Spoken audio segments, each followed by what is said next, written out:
Call to order the May 30th Old Colony Planning Council Personnel Committee meeting. With that said, I'd like to read the accessibility statement. Thank you. This meeting is accessible to people with disabilities. Microphones or telephones will be used by all speakers. Large print materials are available upon advance request.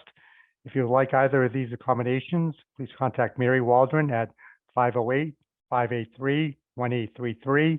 The notice of non-discrimination rights and protections to beneficiaries with regard to federal Title VI non-discrimination protections and state non-discrimination protections is posted in this meeting room and is available on the Old Colony Planning Council website. Please contact Mary Waldron at 508-583-1833 for more information. Thank you. And that's it. Could we have a roll call? Yes, Chair Stephen Santisonio, Present. Becky Coletta, Present. thank you, Sandra Wright, Present. John Hayes, Present. thank you, and for staff, it's Charles Kilmer, Brenda Robeson, Megan Fournier, and myself. So, And oh, and we have Noreen O'Toole that's coming in too, so I'll just note her as being present. okay, so it looks like the next order of business is to approve the April 24th, 2023 Old Colony Planning Council Personnel Committee meeting minutes. Megan, this is the ROM. Sorry. if she Sorry, knows I'm it. having Oh, tech it's okay. difficulties Oh. on my computer. Apologies, give me one moment. But while you're doing that, because we sent out the minutes in advance. Yeah. Okay, perfect. So if there would be a motion to accept the minutes of the last Personnel Committee meeting. So moved. I'll second. And for the roll call, Stephen Santisonio, Accept. Sandra Wright, Accept. Becky Coletta, Accept. Noreen O'Toole, Accept. John Hayes. I think I need to abstain. I wasn't present. Thank you, John. Okay. Megan, are you going to need me to help with, okay, because No, we're I still figured on, it out. we're still on the ROM. Thank you. Okay, I have mine up too, so I can just read off of that too. Sorry, I realized what I did. Give me one moment. Yeah. I'll fix this right now.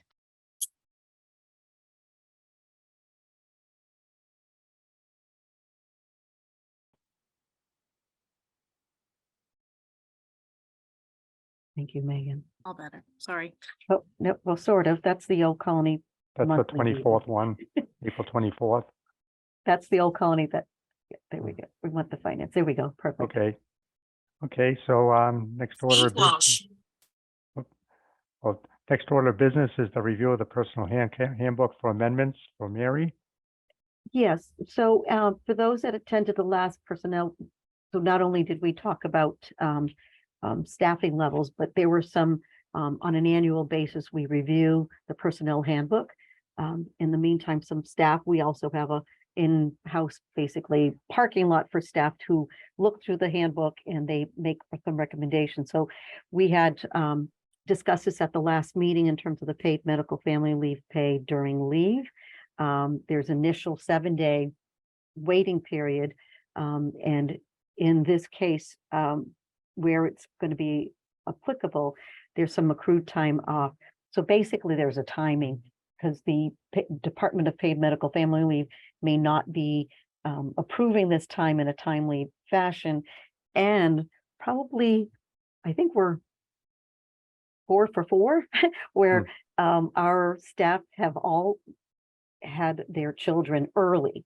And so there's that waiting period and when and if the chance that staff have accrued time off that they would be able to take that time. The challenge is that if a staff member wanted to take all their sick time, it really isn't for the purpose for taking that time. And it becomes a little bit of a fiscal detriment to us. So by following the Department of Paid Medical Family Leave, they are able to get that time off. If in fact the employee, whether in the case of a female having complications with pregnancy, and or if the employee who is the partner, the father, is having some complications with their own health, they of course will be entitled to their sick time.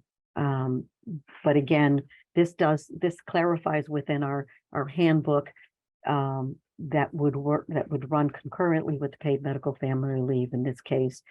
So this has been vetted by the Personnel Committee. This is the language that has been consulted with Lisa O'Donnell, our HR consultant.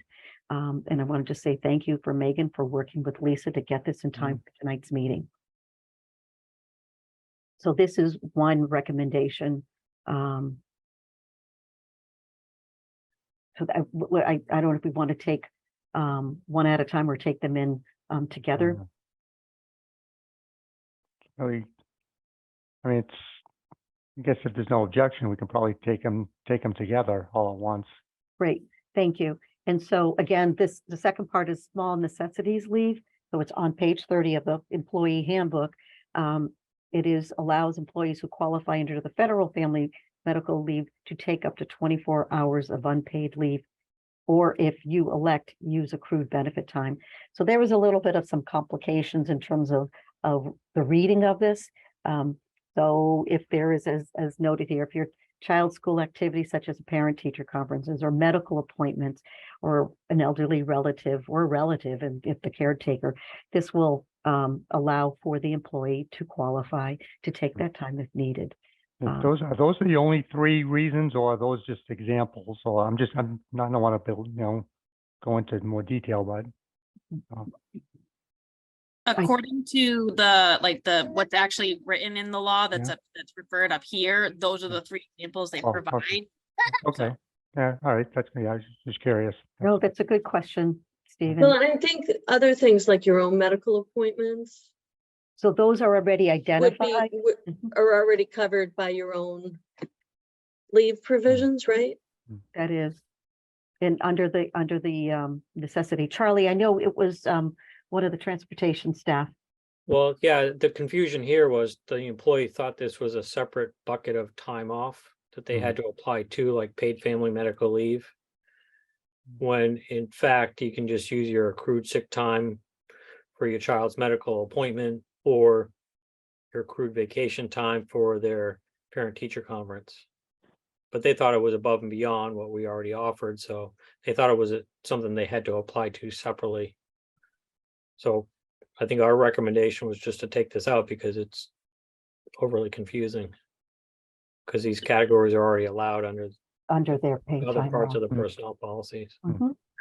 Charlie, sorry for my background noises. I just want to let you know that when I talked with Lisa today, we had talked about it, and because it's part of because we are following the FML regulations and laws, because this is written into the Massachusetts state law regarding it, we have to include it in there, which is why we just changed the wording instead of just taking it out. Yeah, maybe we can put in big bold print to say this is not a separate category of time off. Just for further Right. clarity.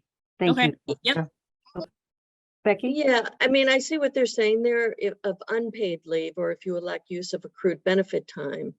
They're trying to make it clear that it's not separate paid time. But they could take an extra 1 day of unpaid leave, which I imagine would cause you guys more headaches, but it looks like they could take an extra day of unpaid leave, even if they don't have accrued sick time and don't have time to go through like FMLA process, right? And the frustrating thing is that you guys probably already do this if someone has an appointment. We do. Go ahead, Charlie. Well, yeah, I think to Megan's point and Lisa's point is like, if a way we fix this is just adding clarifying language at the beginning of it, that would be sufficient in my book. And the executive director has discretion that if people use up their accrued time and there's extenuating circumstances, the executive director can grant unpaid leave too.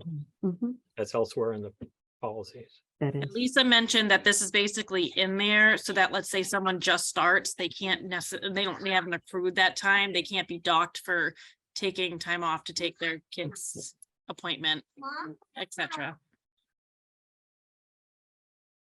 Nor do we have to pay him either, so. Right, Hmm. you don't have to pay them, you just can't hold it against them. That's Hmm. what. At least on paper. The, Very nice, Charlie.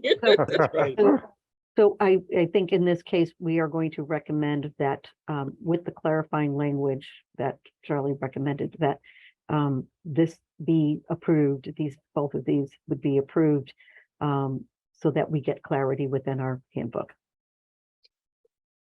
Just one point of clarification, I know that's come up as an issue with us, is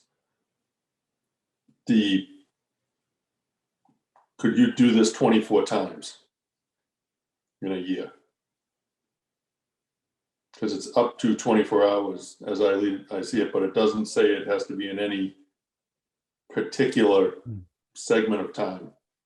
Well, it says in a 12-month period, so it sounds like you could take an hour at a time for Yeah. up to 24 times. Right, so you could do it 24 times in 1 year, not to be a, As long as it was only 1 hour at a time. yes. Yep, So, Yeah, I think the idea is that people sometimes need just an hour here or there to take care of these kind of school activities, and I thought that was covered. Yeah. so I would, to John's point, in terms of within a 12-month period, it really, from our perspective, it's really not an issue. The staff that we have work a whole lot of time beyond the 35 hours a week that they have. The managers really manage the workflow. Consistency and having conformity and being in sync with Mass General Law, Chapter 149, Section 52DB. I think that we want to be able to have that, but yet not have to think that an employee has to go through 18,000 hoops. As long as they don't abuse it, I guess, it's something, as long as they do it, So what I would recommend at this point is that we do move forward with this and monitor it. And we're going to readdress it in a year to see where this may be. And we'll keep this as a discussion point when we reevaluate next year. But and I didn't mean to, take issue with it. It's just like in my operation, we have 30 individuals. So if 30 people decided to utilize this, it's a difficult thing to keep track of from a I think, management standpoint. and I think, John, I think you raising that from the perspective, right? We always think about we never really, because we just have that relationship, but you never know what could happen. And I think the idea of having an employee handbook is so that it is all there with no second guessing about what needs to be done. So if I could indulge the council members that we do move forward, I know there's another one, that we move forward and keep track of what issues. I'll have managers and we'll do a reporting we will reanalyze this in January of next year. So I know that there is one more item for the handbook. It was really the language of coming up with the dress for your day. And I know, Stephen, this was one that you had brought forward, and at the last meeting, we still needed to kind of tweak the language. Again, this was one thing that Megan had conversations with Lisa, and in terms of the policy as it relates to dress code. If I can, just OCPC has a dress for your day policy as it relates to dress code. Please refer to the full policy. In the policy and procedures manual, in short, you are expected to dress according to the day you have. If you have client meetings, you are expected to dress accordingly. If you are an inside staff member, you may wear slacks or a sweater or a top. Proper jeans are permitted under this policy, provided your day does not include client or other professional meetings. Keep in mind, however, OCPC is a professional business office where clients and others are often visited. General, clean, neat clothing is acceptable. However, torn clothing, as in shirts with inappropriate verbiage or pictures, are not appropriate. Business casual attire. As always, please use good sense in your choice of business attire. And we still are in a hybrid world. So dress up here, look professional. And those are, again, Mm.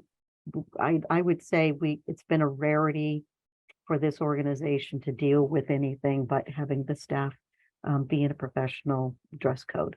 So thank you, Stephen, for bringing that up. And we Yeah. feel this, again, Megan, right, this was vetted by Lisa. Mm. Did I lose Megan? Correct. Yeah, no, Okay. sorry, I'm here. I'm just Okay. hearing you. So all three of these are the three recommendations for, to move forward for the council to approve tomorrow to be implemented into the employee handbook. So do we need to take a vote on this? So can I move that we accept the 3 changes to the employee handbook with the addition requested by Charles Kilmer to add language that the 24 hours of special necessities leave is not in addition to other time allowed. It's not an additional time benefit. I'm fine with that. I'm good with it. Is So that that's my a motion. second? I'll make that motion. Sorry. Yep. I'll second that. So on the motion, for those members that are present, Stephen Santosonia, Accept? Noreen O'Toole, Accept. Sandra Wright, Accept. Frank Staffier, Accept. Becky Coletta, Except, Yolanda Spinola, I'm gonna abstain. perfect, and John Hayes. Except, And that is all but one abstaining, so that will be approved. Right, I think- Next. So the next item for, on the agenda is the staff merit recommendations for Mary. Yep, and so Stephen and I had a conversation. I think at this point, I'm going to recommend that we do not go into executive session, but if there are specific personnel, individual questions, we will need to go into executive session. But from the last personnel committee meeting, there was a great discussion about the different percentages. Some folks on the staff, their job changed. Brenda, Charlie, and I went back, we retooled, we looked at different recommendations. We have lowered a number of them. I think in total there was 4 staff members that we made changes to in a decrease in terms of the percentages. And the other piece of this is that in consultation that with Brenda, Charlie, myself, but specifically Brenda as fiscal manager, we have we are firmly supportive of this and that there are the financial to sustain these positions.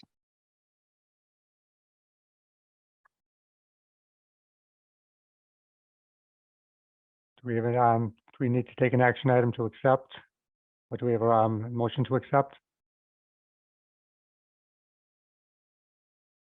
Motion so moved. I think that was Noreen and then Sandra, or Yeah. together they did it. Yeah. So on the motion, Mr. Chair, Stephen Santosonia, Accept? Noreen O'Toole, Accept. Sandra Wright, Yeah, accept.